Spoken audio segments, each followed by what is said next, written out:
Hi friends, எல்லோரும் எப்படி இருக்கீங்க? இப்போ வந்து பார்த்திங்கன்னா எங்கள் மாடி தோட்டத்தில் இருக்கிற மிளகாய் செடிங்க. மிளகாய் செடினா இது வந்து குடமிளகாய் கேப்சிகம் செடி. இது வந்து ஒரு 20 டேஸ் ஆகுது இந்த செடி வச்சு. இதோட விதை வந்து பார்த்திங்கன்னா நான் கடையிலலாம் வாங்கலை. நான் வாங்கின கேப்சிகமில் இருந்த விதையை எடுத்து போட்டேன். அது செடி வந்துடுச்சு. அதிலேருந்து எடுத்து வச்சது தான் இந்த செடி. ஒன்று வந்து பார்த்திங்கன்னா இது வந்து எல்லோ கேப்சிகம். ஃபஸ்ட்டு ஒன்று காட்டினேன் பாருங்கள், அது வந்து க்ரீன் கேப்சிகம். ரெண்டுமே போட்டிருக்கேன், பூ வந்திருக்கு. இது வந்து எப்படி வளருது அப்படிங்கிறத வந்து 20 டேஸ்க்கு முன்னாடி வச்சேன். இந்த அளவுக்கு வளர்ந்துருக்கு. அந்த இலைலாம் வந்து பார்த்திங்கன்னா எல்லோ கலராக மாறிடுச்சு. அது என்னன்னு தெரியல, ஒரு வேளை எல்லோ கேப்சிகம்ன்றனாலையான்னு தெரியல.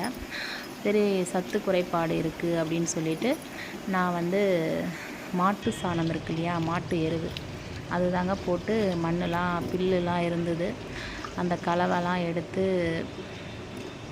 போட்டுட்டு இந்த மாதிரி மண்ணெலாம் வந்து கொத்தி விட்டு அதுக்கு நல்ல ஒரு ஆக்சிஜன் கிடைக்கிற மாதிரி பண்ணேன். இதுக்கு வந்து நான் உரம்னு கொடுக்கறது வந்து பார்த்திங்கன்னா அரிசி கழுவுற தண்ணி, அப்புறம் வந்து பார்த்திங்கனாக்கா காய் கழிவு, அது வந்து காய வச்சு நான் வந்து பொடி பண்ணிடுவேன், மிக்சியில் அரைச்சிடுவேன். அது தூளாக அரைச்சி ஒரு பாக்ஸில் வந்து எடுத்து வச்சுக்குவேன். எப்பயுமே ஒரு டீஸ்பூன் போட்டு அந்த மண் மேலே கொஞ்சமாக போட்டுருவேன்.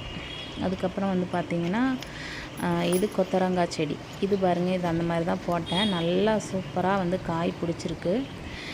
நல்லா சத்து பாருங்கள், எவ்வளோ ஒரு தளன்னு இருக்குது. இதுக்கும் வந்து சரி, மழை வந்து அடிக்கடி பேஞ்சிட்ருக்கிறனால அது சத்துலாம் கீழே போயிருக்கும். அதனால் சரி, நான் மறுபடியும் வந்து கொஞ்சம் மாடி தோட்டத்தை பார்க்கலாம் அப்படின்னு சொல்லி வந்து பார்த்தேன்.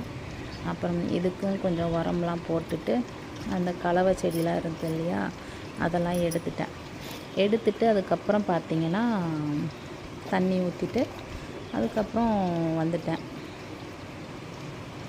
இந்த கொத்தரங்காய் வந்து பார்த்திங்கன்னா இப்போதைக்கு பிஞ்சாக தான் இருக்குது.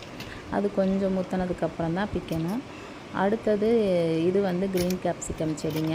முன்ன காட்டினது வந்து எல்லோ கேப்சிகம், இது வந்து க்ரீன் கேப்சிகம். இந்த செடி வந்து எப்படி வளருது, இதில் வந்து காய் வைக்குதா, பூ வச்சுருக்கு. இப்போ தான் நம்ம சத்தான உரம் கொடுத்துருக்கோம். இது காய் வைக்கிறப்ப கண்டிப்பாக வீடியோவில் காட்டுறேன். இந்த வீடியோ உங்களுக்கு ரொம்ப பிடிச்சிருந்ததுன்னா சப்போர்ட் பண்ணுங்கள், சப்ஸ்கிரைப் பண்ணி வச்சுக்கோங்க. நன்றி, வணக்கம்.